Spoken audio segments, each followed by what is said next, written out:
Before we get started with this episode of the Artists and Emotions podcast, I just want to give a little bit of a trigger warning. This episode contains content such as strong language, discussions about depression, discussions about feeling alone, and certain things that you can do to remedy those situations. And if those are things that you are not comfortable listening to or you feel will trigger you in some kind of way, I do not recommend you listening to this episode of the podcast. But without any further ado, let's get started. Now she's all over me, tasting my whiskey, tasting my whiskey.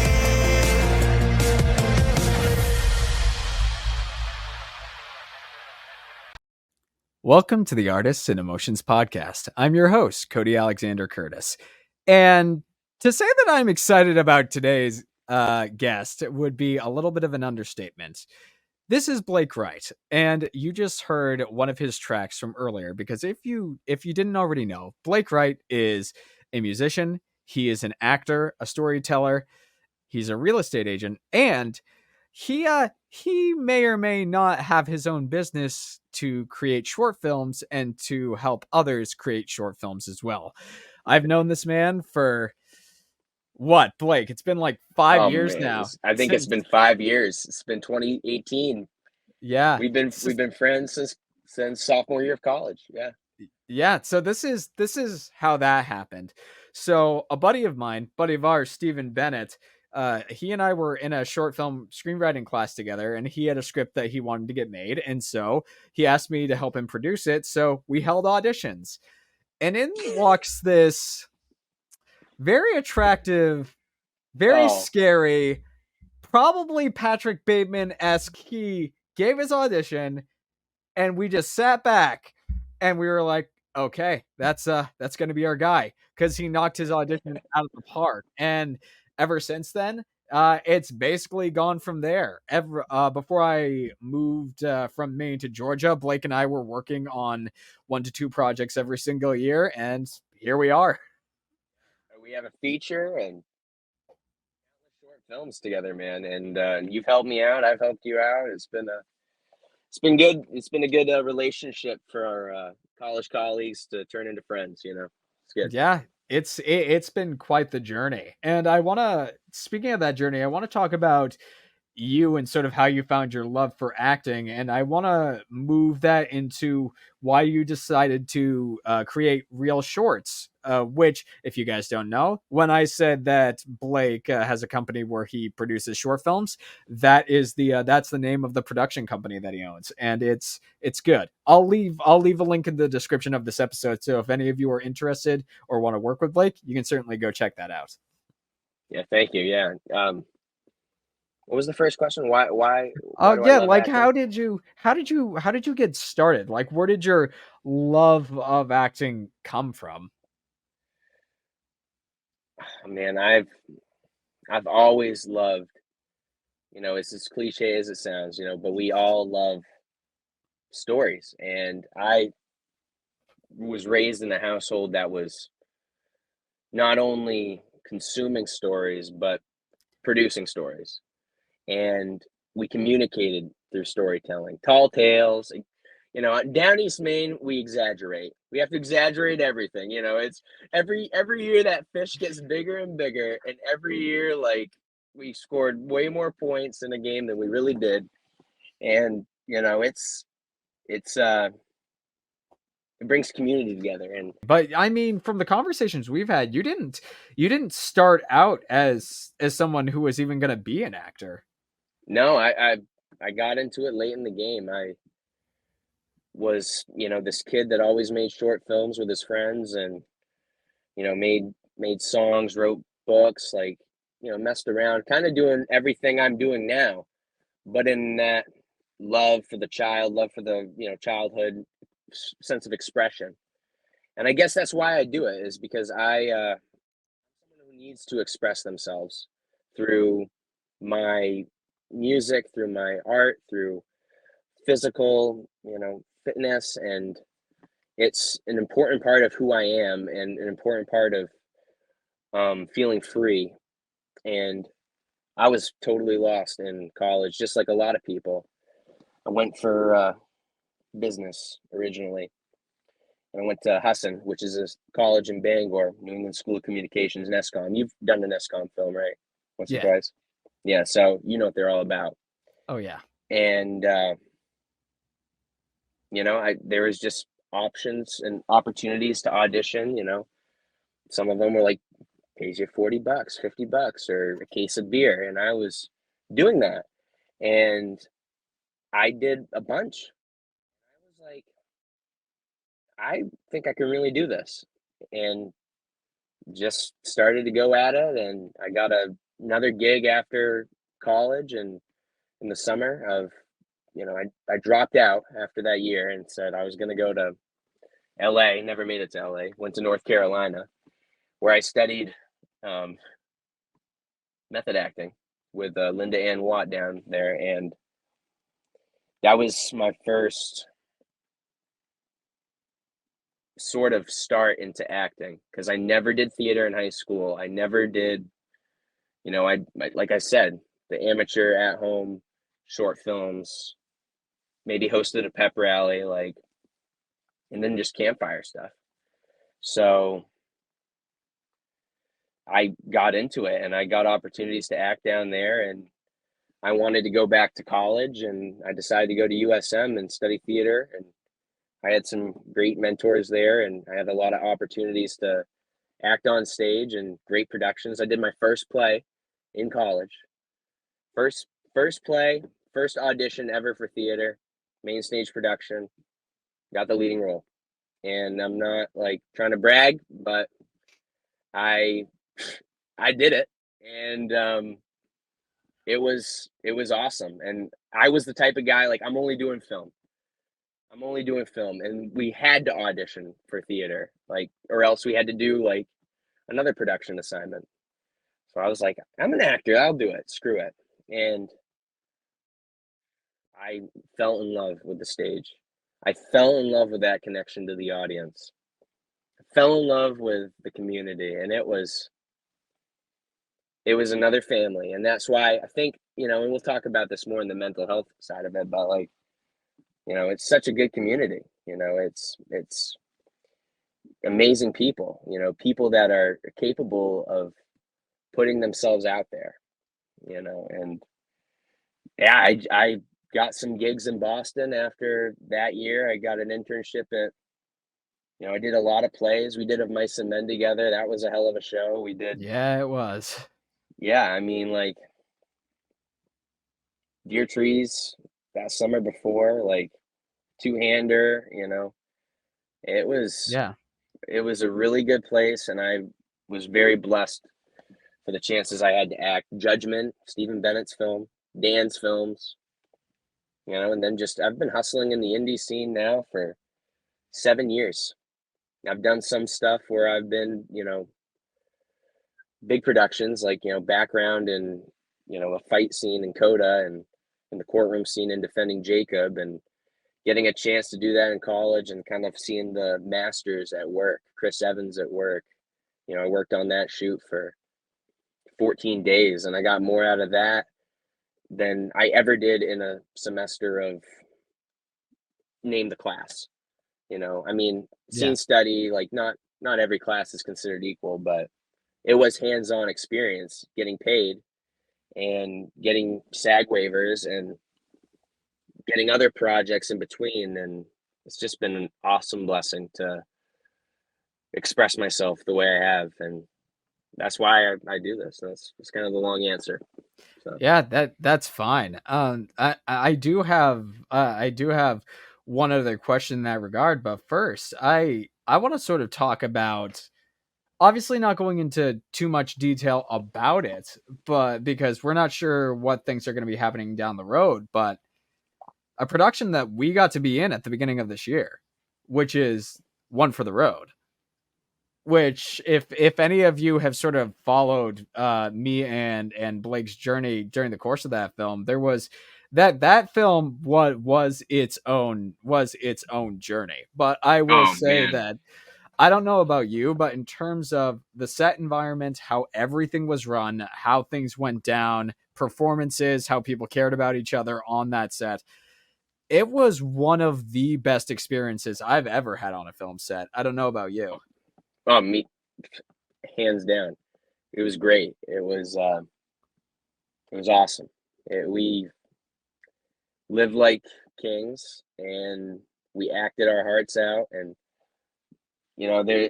there was not a single bad piece of this production.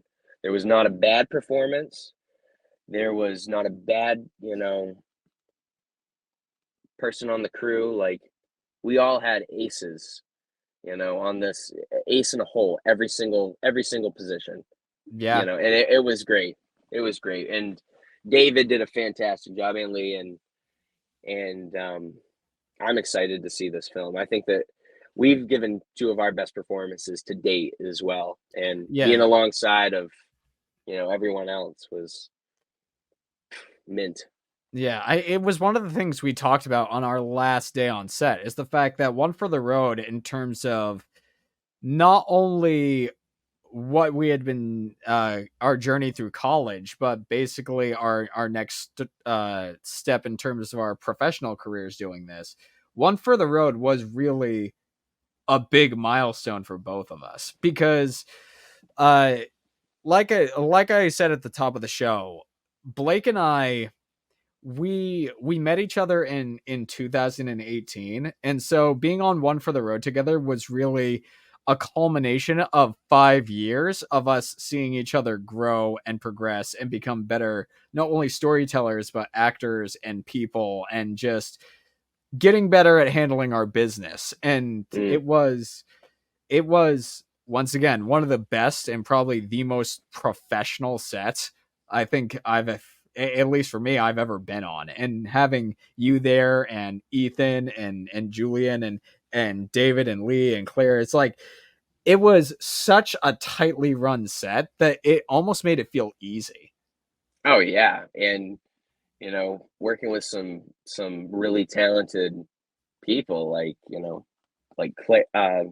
Claire, number one, but also Sam, Yeah. and Josh, and we all got along, and it was like David was like, "What are you thinking?" And are like, let's put a spin on this, and he was all game for you know he was really good at adjusting, and we knocked it out of the park. We felt the moment. We were Yeah. there in character, and worked on the character for a long time. I mean, we've been we were attached to that production for, I know, you for, An entire, like, over a year. yeah, and me for a year. So yeah, like it's and it was so nice, and I can't wait to see it. Yeah. And it led to the next thing too, and then that led to the next thing. Yeah, I've and shot that's so many proof of concepts after that, and I'm in a feature now. Like, it's good. It's so good. yeah, So it's how it moves forward. Now, the question that I talked about before that I want to ask you is, because One for the Road was definitely this for me, but has there been a role yet where, obviously you've been doing this for a little while and you love it, has there been a role that really solidified the fact that you looked at yourself and you're like, yes, like I already had sort of a passion for this before, but I know for a fact this is where I need to be because this particular role or production or what have you had this profound of an effect on me? I would say this one's hard to beat. Um, this one's really hard to beat. But Ernest, my first play, like, that was playing Jack. Like, you know, that was a big moment, and probably Dolemates too, which is gonna be hopefully picked up. We just put it up on Film Hub, and we're to hear what's gonna happen. But the chance to be in a Stephen King written story, like, that was pretty big. That's like a big fucking deal. Because people around here know who Stephen King is. So, he's a hometown legend in Maine. Yeah. I mean, There's yeah. and there's one aspect I think we can both be grateful for when it comes to the film is the fact that, you know, being a Stephen King villain is one thing for sure. Any actor out there to have the chance to be in a Stephen King production, and not only that, but have it be as high quality of the production that we were on was, it is extraordinarily rare.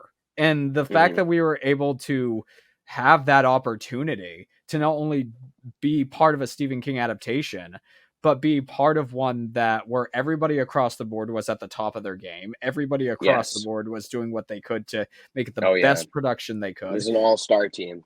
Like it's exceedingly rare. And the fact Hmm. that we had that opportunity is incredibly humbling. Oh, a blessing is the only word I can use to describe it. Yeah. I agree. And I think first of all, I think Ernest is that's a good one. That's a good Hmm. one. My only regret is the fact that I never got to see you in that show. Oh That and man.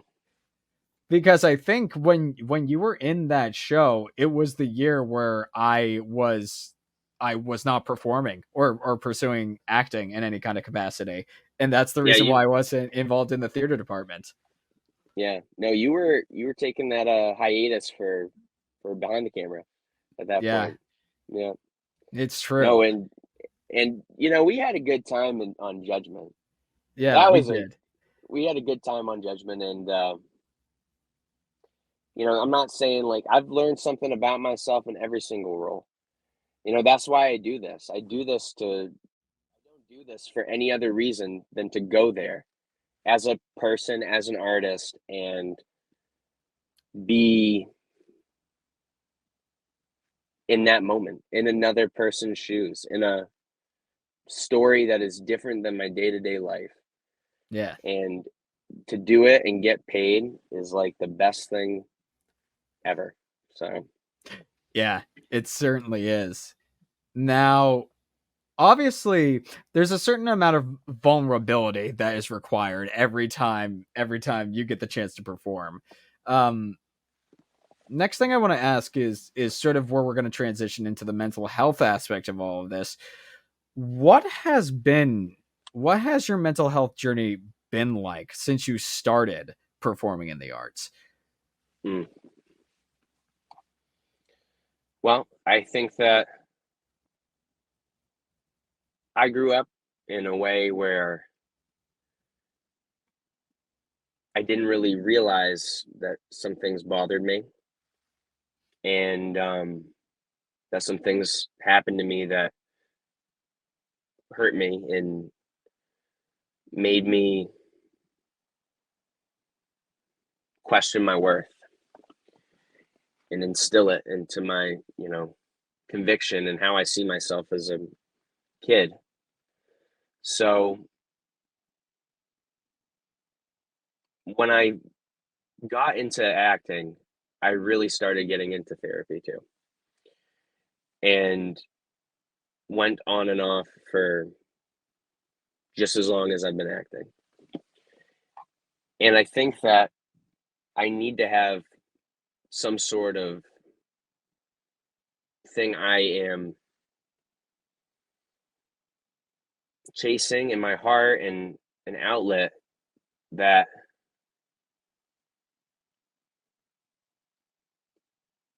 makes me feel alive. And my mental health has been anywhere from floating on cloud nine to, nights where I can't sleep and I beat myself up. I grew up probably being very hard on myself. I put more expectations on myself, and I felt like I had to live up to something. And with that sort of vision, you don't see the good in the day to day, and you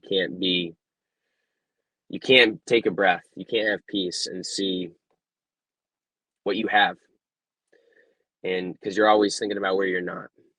And that is definitely been something I've been working on. And I think that it all comes back to that saying, know thyself. And also the Bible, ask and you shall receive. And, you know, there's a point where you need to ask those questions about who you are and what you need to work on. And I think that if you don't know where to start, you need to find some sort of expressive outlet, and you need to be reading. And then you can figure out where you need to go. You'll find a map. And I think that, we've had some talks, man, like deep, deep talks. We have. And I think that the friendship that comes from the theater and film community, you either make the best friends or the worst enemies in this line of work. Isn't that right? And Yeah, that's true. it's the truth. So you find people that you really gel with, it works good. And you can connect with a friend, like maybe you can't connect with your, childhood friend because they're just not an artist. They just Yeah. don't see the world that way. And art's cathartic. We all work through our own things, and I think that it's a good way to kind of make a calendar of your life. Ernest, that was a season, or One for the Road was a season, or this piece of music I wrote on this day. I remember what I was doing that day, and it's like a journal entry for your soul. So I think that this also caused some negative things. Image issues. Image issues are just as prevalent for men, if not women, and women, than I think we talk about. And rejection. Rejection can, if you don't, you need to really look at it as a stoic thing. Like, it's not in my control if I get the part or not. It truly isn't. Because if you start taking all those no's personally in this line of work, you're going to drive yourself nuts and you'll burn out. You laugh, but I'm right, right? Yeah, I do, because anybody who is in this line of work has severely burnt out at one point or God, yeah. another, because the fact of the matter is that if you're listening and you're in the arts and you're currently thinking, I'm having a good time, this isn't going to happen to me. Trust me, if you stay in this line of work long enough, you will be burnt out at least once while you're pursuing this. Oh, for Because sure. if you're on a slow streak, there could be months, if not, let's say 6, 7, 8 months where you're not getting a darn thing, and you got to fill up your time with something else. Oh, yeah. Well, that's why you need to have forms of expression. That's why you need to have, Exactly. ways to self-express that are outside of acting, because, and this is the part I hate about it, but you're waiting by the phone. Yeah. You're waiting for Lady Luck to call you sometimes, and ask you out to go to dinner. But, Yeah. I Here's mean, a what do you like? I think, and this is a question to you, like Yeah, of course. longevity. You know, there's many routes to get there. But if you want to do this and you want to do this with passion and do this at a high level, like, I think the most important piece of that is finding your identity and longevity. What do you Oh, think? I completely agree. And the fact of the matter is, it took me a very, very long time to get there. But the fact of the matter is that through a lot of, number one, like therapy, Mm-hmm. big, big help. Like, Hmm. especially, I mean, I'm working with a therapist now who I absolutely adore, and she understands me, and she understands what kind of methods work for me during our Yeah. sessions. But also, it's just I like journaling. I like listening to self-help audiobooks. Yeah. I like writing for the sake of writing, just for me. But more importantly, I've structured my days most of the time where my cutoff from work is like 5 p.m. Of course, Yeah. a day like today where I'm just recording podcast episodes over and over and over again is a Sure. bit different. But for the most part, most of my days are are done at like 5, so I can just Hmm. chill out and relax. And that's, I think that's the big thing, is that as soon as you, obviously, grinding and hustle and pursuing this thing is very, very important, but as soon as you know who you are and you're confident in who you are, then you can have the attitude of basically making your own schedule of when you want to stop, or when your energy is best utilized during the day. Yeah. Know thyself, right? You know Yeah, what works for you. Some people have to go run marathons. I'm not one of those people, and some people like what you say, like cut it off at 5 and self-help, audiobooks and journaling and, all these things that we can do instead of spending time worrying about not acting or worrying about, what are we doing? Why are we waiting? Because waiting's a fickle game. yeah, it is. Patience, right? It's the hardest virtue. And yeah, I completely agree with you. And So in terms of the whole waiting thing and knowing who you are and always striving for something outside of yourself, was that sort of the the original purpose behind, number one, creating your music, but number two, for putting together reel shorts? that's exactly the reason I did it. I noticed that there was not a lot of companies making demo reels for actors, especially in Maine. And I thought that, how can I bring like an affordable option to actors that are already like broke and make something for someone and try to get them real material and coach them, and it's a chance to collaborate, to hear someone's story, hear someone's point of view, and like I really enjoy working with the clients. I really enjoy working with the actors and figuring out like who they are as people. And once once we do that, I feel like we care for each other. And sometimes you drop the ball in business. I've dropped the ball, once or twice doing this, but I've picked up the ball and scored more points than I've dropped. That's for damn Yeah, sure. I mean that. And yeah, so I think that I wanted to work with actors, and I wanted to work with people that were on the stage that have never done film, and people that were, in need of short film material, like Nick and Katie. They've gotten so much work since House Call, Yeah, and that, and we worked on that one with them. And they grew.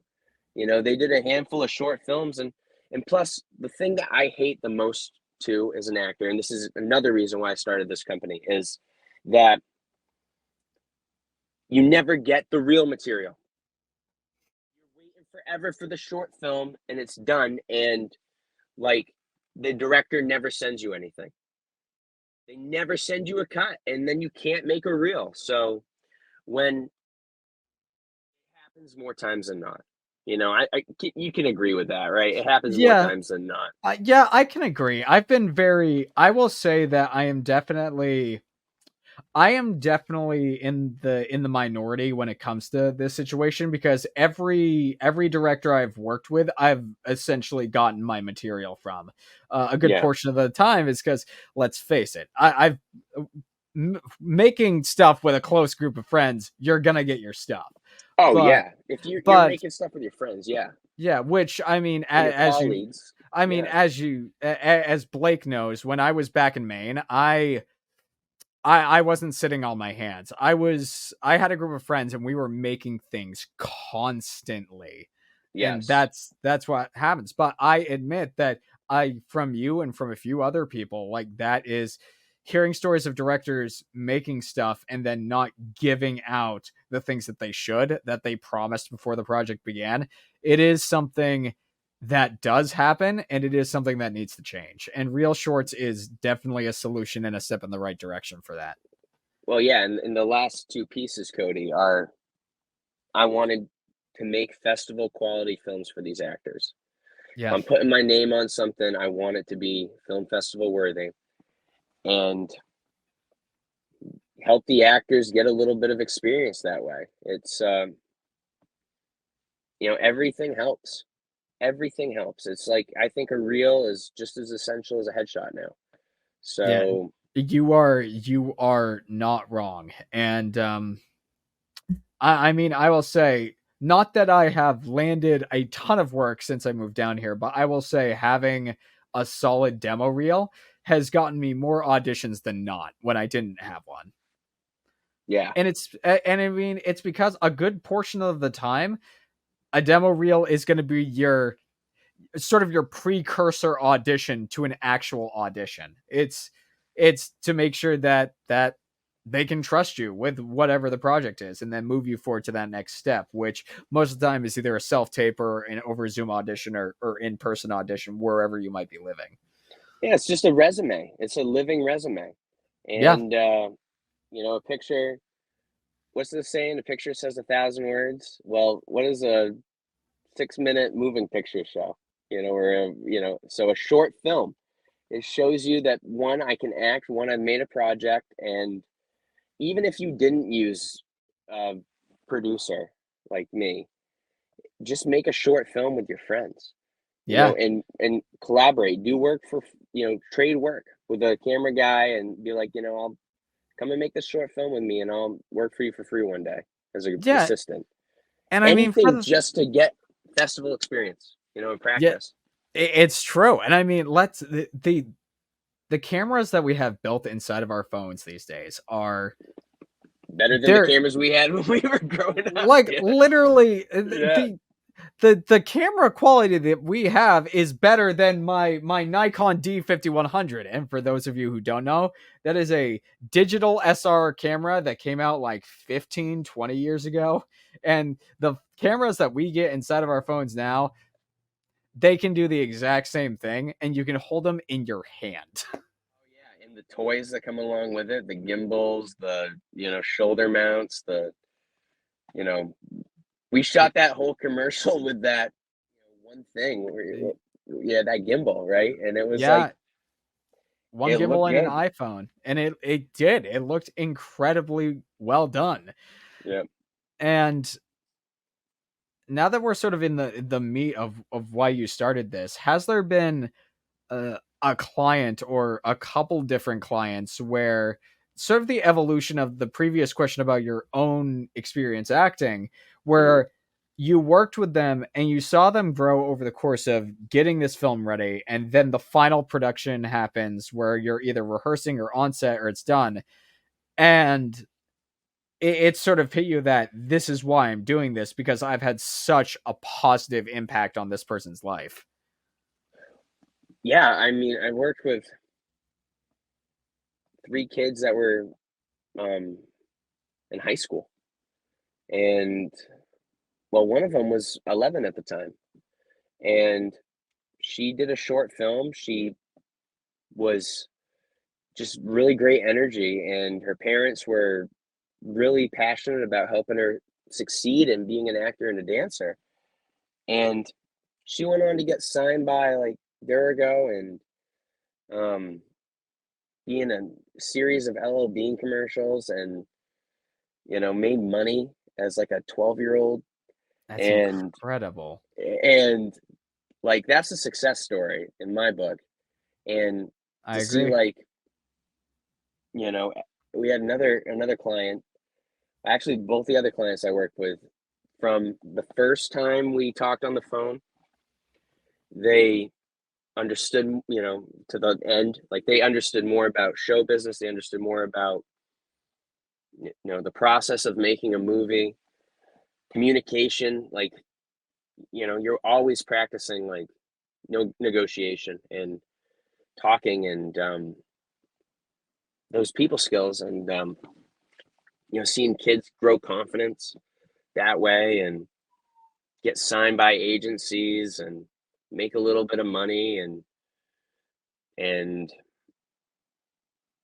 have fun, and rehearse. It was great. It was great. I actually think that it should be one of the ways of the future moving forward, because I think that, let's face it, unless a solution like,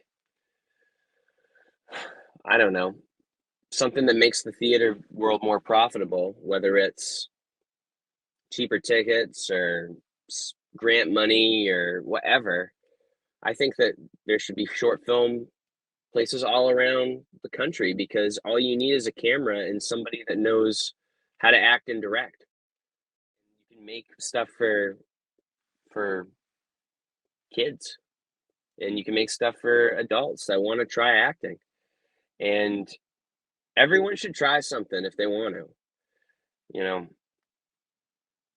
and then you at least know whether or not you like it or not.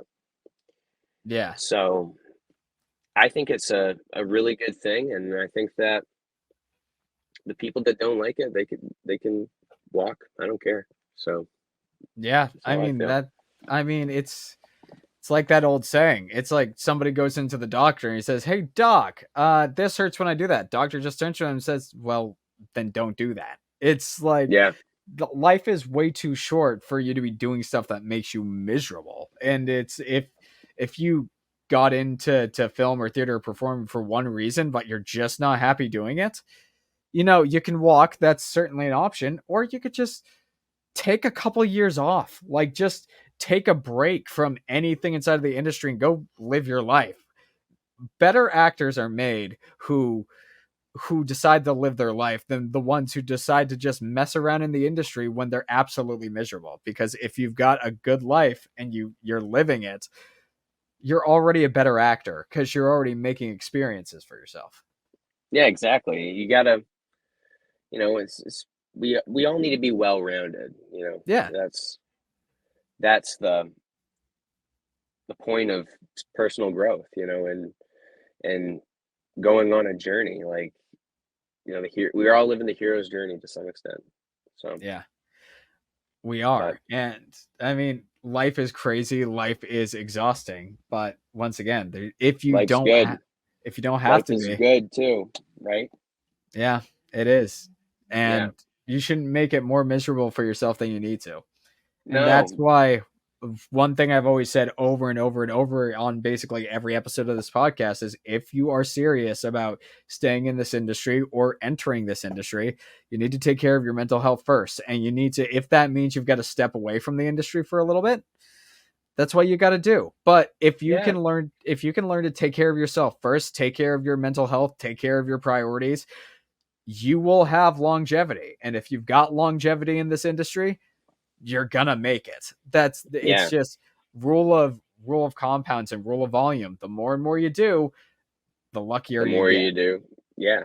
Exactly. You couldn't have said it any better. And there's so much time and so many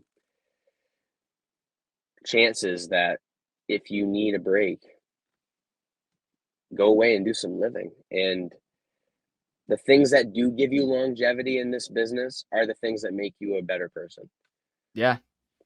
You taking care of your health, taking care of your mental health, Yeah. taking care of your house, making it clean, like whatever you got to do, like, that's not going to hurt you, it's going to No. make you better. Practicing, reading, writing, it's all great.